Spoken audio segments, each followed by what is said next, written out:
नमस्कार. सकलमध्ये आपलं स्वागत आहे.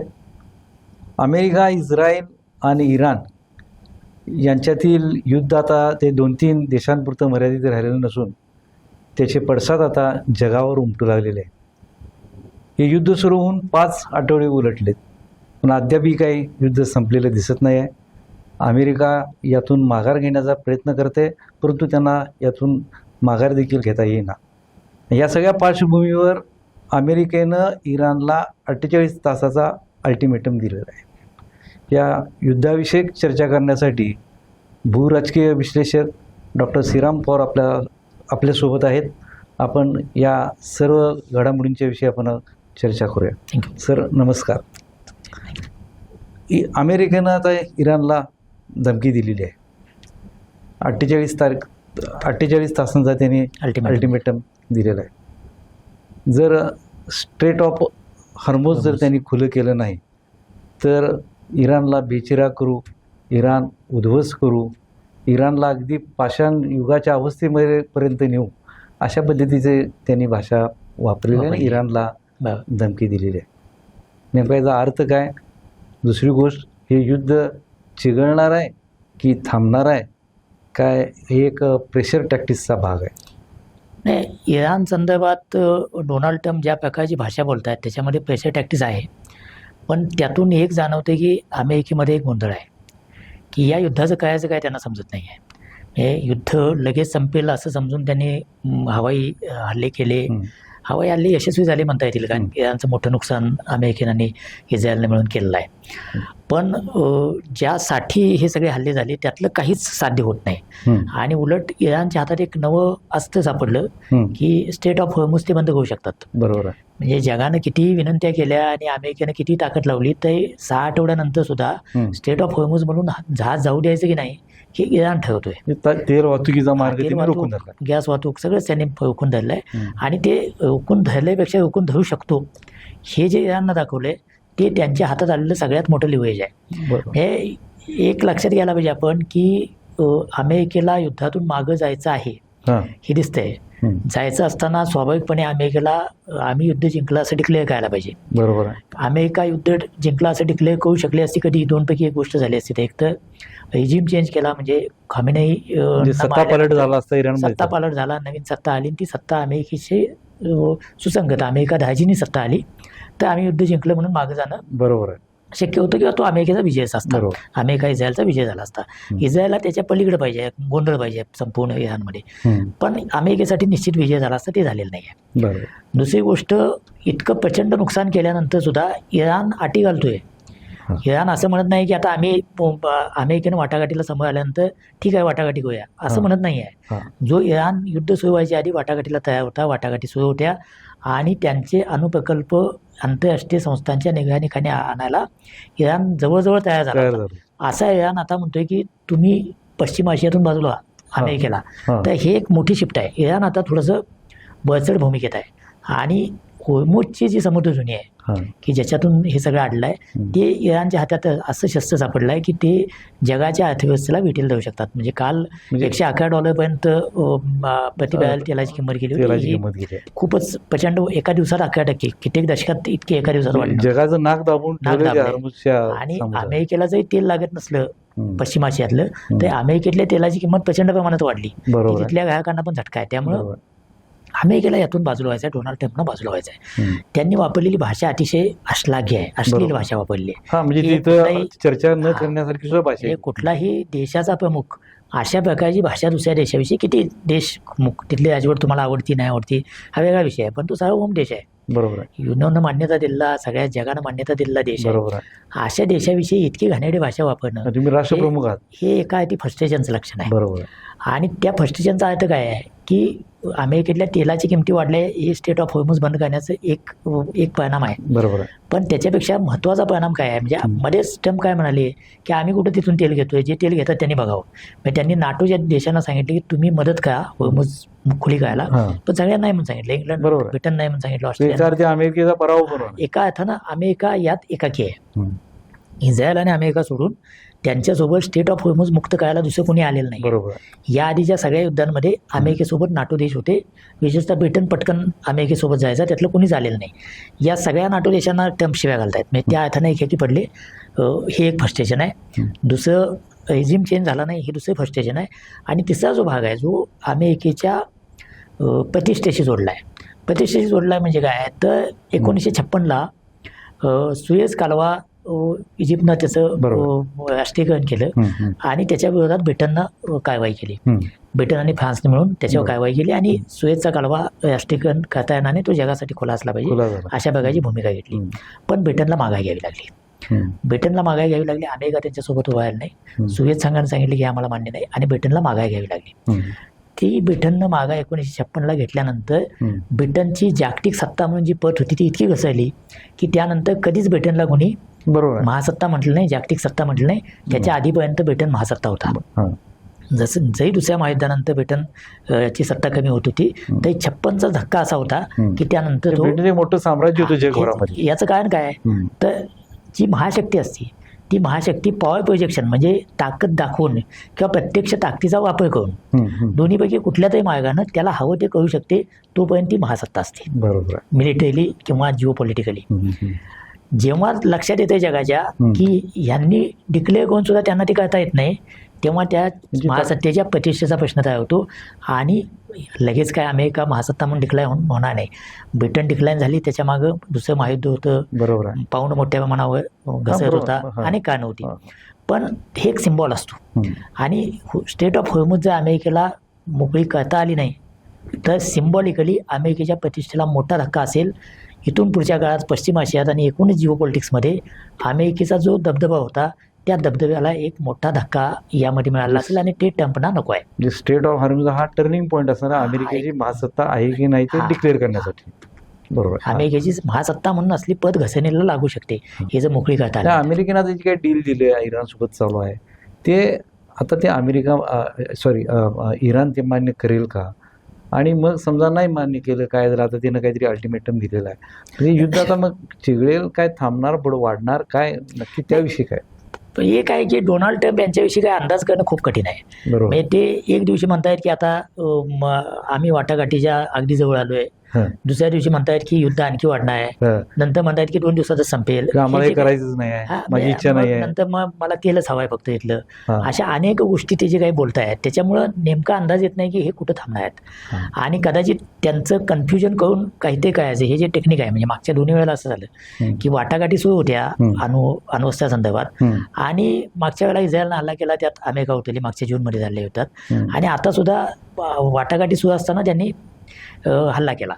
त्यामुळे इराण अशा कुठल्या याला रिस्पॉन्स देत नाही. तो म्हणतो की 2 वेळा आम्ही पळलेलो आहोत, तुम्ही वाटाघाटीला समोर येताय आणि हल्ला करताय, तर आता तुमच्या वाटाघाटीच्या बोलण्यावर काय विश्वास ठेवायचा? त्यामुळे एक अनसर्टनिटी आहे. दुसरा जो भाग आहे की जो अल्टिमेटम ताजा दिला आहे त्याच्याविषयी जी अश्लील भाषा त्यांनी वापरली, वाईट भाषा वापरली, फार तर त्या अनुषंगानं जर अमेरिकेनं हल्ला केला, हल्ला करणं म्हणजे आता काय करणार आहे? 2 गोष्टी आहेत. एक खूप काय एक्सटेन्सिव्ह हवाई हल्ले करून, पिनपॉईंट हवाई हल्ले करून खऱ्या अर्थानं इराणची अण्वस्त्राची क्षमता पूर्णपणे नष्ट करायची. पण केवळ हवाई हल्ले करून हे होईल का याविषयी तज्ज्ञांमध्ये मतभेद आहे. आता जमिनीवर करायचं तर खाक बेटावर जर कब्जा केला अमेरिकेनं ते करता येणं शक्य आहे. त्यांना त्यांची ताकद बघता, नेव्हल पॉवर आणि त्यांची एकूण सामर्थ्य बघता ते अशक्य नाही. पण एकदा तुम्ही कब्जा केल्यानंतर इराण सतत त्याच्यावर हल्ले करत आहे आणि मग ते किती काळ तुम्ही ते सस्टेन करणार हा एक प्रश्न आहे. आणि मग त्यातून सुरू झालेलं युद्ध पुढं जमिनीवर वाढत जाणार का? तसं वाढलं तर ते खूप एस्केलेट होईल. काही तज्ज्ञांच्या मते हेच असं जर युद्ध सुरू झालं ते वर्षभर चालेल, किमान वर्षभर चालेल. याच्यापूर्वीचे दाखले असे आहेत की एकदा जमिनीचं युद्ध सुरू झालं की ते प्रदीर्घ काळ चालतं.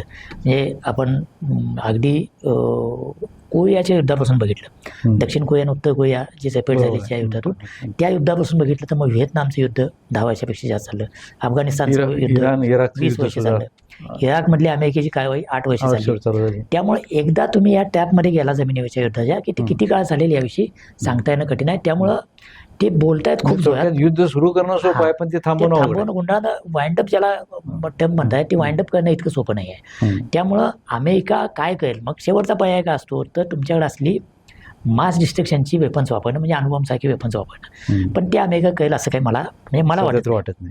बरोबर. किंवा बहुतेक जगातल्या सामरिक तज्ज्ञांना वाटत नाही. त्याच्यातून कुठला तरी मधला मार्ग काढला जाईल. इराणला सुद्धा इराणचं नुकसान बघितलं तर खूप मोठ्या प्रमाणात आहे. त्यामुळे कुठंतरी त्यांना ऑफॅम ज्याला म्हणता येईल की मागं यायचं आहे.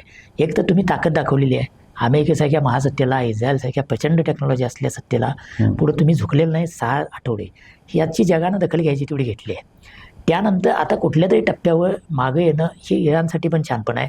फक्त त्याच्यामध्ये ह्युमिलेशन जर असेल की तुम्ही इस्रायलला मान्यता दिलीच पाहिजे, तुम्ही होर्मुझ मोकळीच अपमानजनक गाठी गाठल्या तर इराण कारण त्या प्रकारे इराण कोणतीच सापडलेला नाही आहे. त्यामुळं आणि इराणनं पण पश्चिम आशियातून अमेरिकेनं बाहेर पडावं अशा प्रकारची घट अमेरिका काही मान्य करणार नाही. कारण अमेरिका किती नाही म्हटलं तर आज जगात सगळ्यात ताकदवान लष्करी सत्ता आहे, सगळ्यात ताकदवान भूराजकीय शक्ती आहे.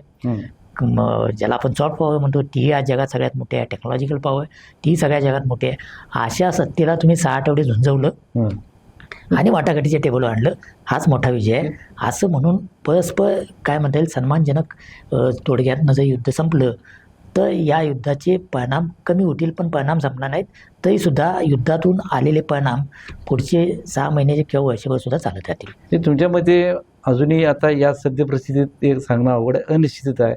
कारण बऱ्याच गोष्टींवर अवलंबून आहेत. बरोबर. दुसरी गोष्ट अशी आहे की हे युद्ध थांबायला पाहिजे. मागच्या आपल्या चर्चेत सुद्धा हाच मुद्दा आपण बोललो होतो की हे युद्ध कुठेतरी थांबायला पाहिजे आणि युद्ध सन्मानजनक तोडगा काढून युद्ध थांबायला पाहिजे. दोघांनी अमेरिका 2 पाऊल मागे आले, 1 पाऊल इराणला देखील मागे यावं आणि युद्ध थांबावं हे आपण मागच्या चर्चेत बोलतोय. मगाशी तुम्ही उल्लेख केला तेलाच्या संदर्भात उल्लेख जर केला की यामागे सगळं तेल आहे, ऑइल आहे, तिथलं इराणचं जे आहे. अमेरिकेच्या वारंवार ज्यावेळी अमेरिका काही उच्चार करते, बोलतोय, काहीतरी येते, त्यामध्ये एकच मुद्दा फोकस म्हणजे ऑइलचा. ना त्यांना अणुस्त्र कार्यक्रमामध्ये इंटरेस्ट दिसत नाही आणि त्यांच्या कुठल्या जमिनीवरच्या याच्यावर इंटरेस्ट दिसत नाही किंवा पॉवर प्रोजेक्टचा इंटरेस्ट दिसत नाही. फक्त त्याची भाषा जी आहे, ट्रम्पची जी भाषा आहे ती फक्त ऑइल भोवती कुठेतरी फिरत असलेली दिसते. ते त्यात काय तथ्य कशामुळे आहे? अमेरिकेच्या म्हणण्यापेक्षा ट्रम्प यांचं जे सगळं ह्या जगाकडे बघण्याचा किंवा ऊर्जा स्रोतांकडे बघण्याचा जो दृष्टिकोन आहे तो याच्यामध्ये रिफ्लेक्ट होतोय. म्हणजे ट्रम्प यांच्या आधीपर्यंत बायडेन असतील, त्याच्या आधी ओबामा असतील, तर ते फक्त ऊर्जेपुरतं बघत नव्हते. म्हणजे ओबामाच्या काळात तर पश्चिम आशियातून अमेरिका आशियाकडं म्हणजे इंडो पॅसिफिक आणि या रिजनकडं यायला सुरुवात झाली होती मोठ्या प्रमाणावर. ज्याला पिवट म्हणतो आपण, तो तसा सुरू झाला होता. पण ट्रम्प काही त्या दिशेनं विचार करत नाही. त्यांच्या दृष्टीनं हे जमिनीतले ऊर्जा स्रोत आहेत, तेल, गॅस, कोळसा, याला ते जास्त महत्त्व देतात. व्हेनेझुएलावरची कारवाई पण त्याच प्रकारची होती. आता अमेरिकेचा तेलाच्या संदर्भात अमेरिका स्वयंपूर्ण असली तरी तेल वेगवेगळ्या प्रकारचं लागते. म्हणजे जे दाट तेल असतं ते व्हेनेझुएलातून येऊ शकतं. अमेरिकेत असतं ते डिझेल बनवायला तितकं उपयुक्त नसलेलं तेल आहे अमेरिकेचं. असं वेगवेगळ्या प्रकारचं तेल आहे. त्यामुळे अमेरिका एकाच वेळेला तेलात स्वयंपूर्णपणा आहे. अमेरिका तेल निर्यात पण करतो आणि त्याच वेळेला अमेरिका रोज तेल आयात पण करतो. अशी एक विचित्र परिस्थिती अमेरिकेत आहे. अमेरिकेत जितकं तेल निम्मईकली तयार होते तेवढं अमेरिकेला पैसा आहे. पण अमेरिकेला ज्या ज्या प्रकारचं तेल लागते तेवढं सगळं अमेरिका नाही उत्पादित करू शकत. त्यामुळे त्यांना पश्चिम आशियातनं पण थोडं लागते, थोडं व्हेनेझुएलासारख्या ठिकाणाहून मिळालं तरी पाहिजे. आणि मग ते ज्या प्रकारचं तयार करू शकतात ते दुसऱ्याला निर्यात करतात. आणि ट्रम्प यांच्या विचारामध्ये हे तेल अतिशय महत्त्वाचं आहे. आता या तेल महत्त्वाचे असण्याचा विशेषतः इराणमधल्या तेलाचं महत्त्व काय आहे?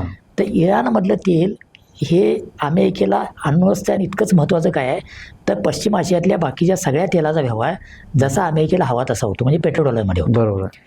इराणचा व्यवहार मात्र इराण ऑलरेडी तेल निर्यातीला अमेरिकेने निर्बंध घातले आहेत आणि तसे असले तरी चीन आयात करतो आणि चीनची आयात ही युआनमध्ये होती किंवा भविष्यात युआनमध्ये आणखी ती मोठ्या प्रमाणावर होऊ शकते. आता एकदा या युद्धामध्ये हे जर सिद्ध झालं की होर्मुझवर इराणचंच नियंत्रण राहील आणि अमेरिकेला त्या परिस्थितीत माघार घ्यावी लागली तर जगालाही एक संदेश जाईल की इराण संपलेला नाही, संपत नाही आणि इराणबरोबर आपण संबंध ठेवू शकतो जसे आज चीननं ठेवले तसे. आणि डॉलरच्या बाहेर जर पेट्रोलचे व्यवहार व्हायला लागले तर अमेरिकेच्या एकूण इकॉनॉमिक हेजिमनी जी आहे जगातली, डॉलरचे जे साम्राज्य आहे त्याला तडा जायला सुरुवात होईल. म्हणजे लगेच ते संपणार नाही पण त्याला एक छेद जायला सुरुवात होईल आणि ते काहीही करून टपणं टाळायचं आहे. त्यामुळे तेलाविषयी जे पुन्हा पुन्हा बोलतायत ना ते या अंगानं बोलतायत. त्यांना तेलाचा व्यवहार हा डॉलरशिवाय दुसऱ्या रिलेट आहे सगळे नको आहे. तो त्यातला महत्वाचा न बोललेला पण गाव्याचा भाग आहे. अच्छा अच्छा. आता एक शेवटचा एक महत्वाचा मुद्दा आहे की हे युद्ध एका बाजूला दिसते, युद्ध हा एक पुढे चेहरा वाढतो, युद्ध त्या 3 राष्ट्रांमध्ये चालत दिसते. पण या युद्धाच्या मागे किंवा युद्धाच्या पडद्याआडून रशिया आणि चीन हे पण युद्ध खेळतात का, किंवा या युद्धाच्या आडून पुन्हा जगाचा नकाशा पुन्हा किंवा भूराजकीय समीकरणं बदलण्याचं काही स्ट्रॅटेजी तर चालू आहे का?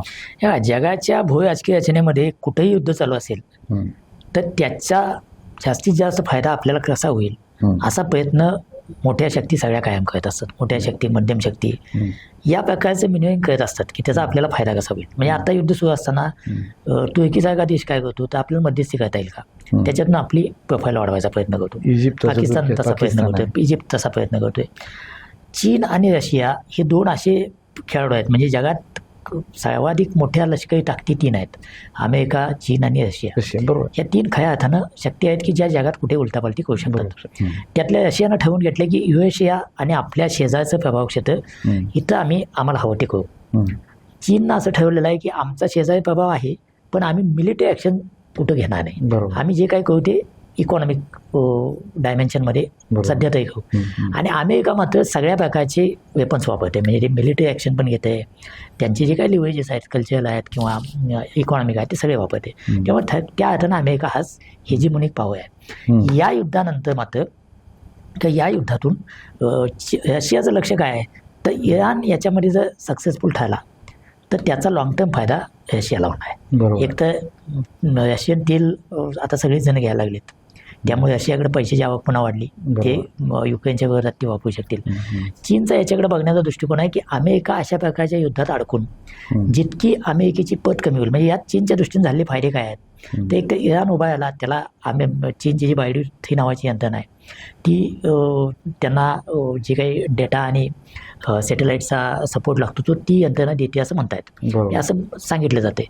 ते असेल तर स्वाभाविकपणे त्यातून सिद्ध काय होतंय की म्हणजे इतकी सगळी प्रचंड आधुनिक यंत्रणा असून सुद्धा इराणची क्षेपणास्त्र इस्रायलमध्ये पडतायत, इराणची क्षेपणास्त्र शेजारच्या अरब देशातल्या अमेरिकेच्या लष्करी तळांवर पडतायत. याचाच अर्थ हे जर चीन जर त्यांना हे सपोर्ट करत असेल तर चीनी यंत्रणा चांगलं काम करते.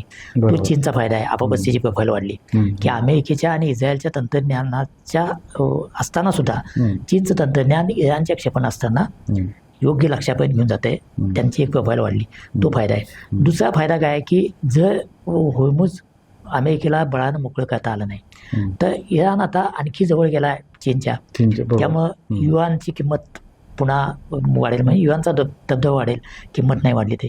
तर त्या अर्थानं आणि लॉंग टर्म जे चीनचं धोरण आहे की आर्थिकदृष्ट्या सक्षम व्हायचं आणि बेल्ट अँड रोड इनिशिएटिव्ह म्हणून सगळ्या जगामध्ये गुंतवणुकीच्या मार्गातून थेट मिलिटरीच्या ॲक्शनमधून नव्हे तर गुंतवणुकीच्या मार्गातून प्रभाव क्षेत्र निर्माण करायचं, त्याच्या दृष्टीने हे युद्ध चीनच्या पथ्यावर पडणार आहे. त्यामुळे चीन आणि अमेरिका प्रत्यक्ष सहभाग न घेता इराणला वॉर्मअप करतायत, स्पष्टपणे दिसतंय. अच्छा, ठीक आहे. आपण बऱ्याच मुद्द्यावर आपण चर्चा केली, पण यातून एक लक्षात आली की युद्ध हे एका टप्प्यावर आता येऊन पोचलेलं आहे आणि आता अमेरिकेने जे काय अल्टिमेटम दिलेला आहे हा अल्टिमेटम इराणला चर्चेच्या टेबलवर आणतो की नाही, काही संघर्षाची पुन्हा ठिणगी टाकतो, हे बघावं लागेल, हे काळ ठरवेल. दुसरा एक महत्त्वाचा मुद्दा असा आहे, युद्ध थांबणार आहे की लांबणार आहे, काय जगाची समीकरणं बदलणार आहे हे देखील स्पष्ट होईल. तेच सगळ्यात महत्त्वाचं आहे, थांबणार का लांबणार जगासाठी सगळ्यात मोठा प्रश्न. हा जगाचा मोठा प्रश्न आहे, ते आता येणाऱ्या काळामध्ये ते लक्षात येईल. आणि आपण इथंच आपली चर्चा थांबूया. धन्यवाद.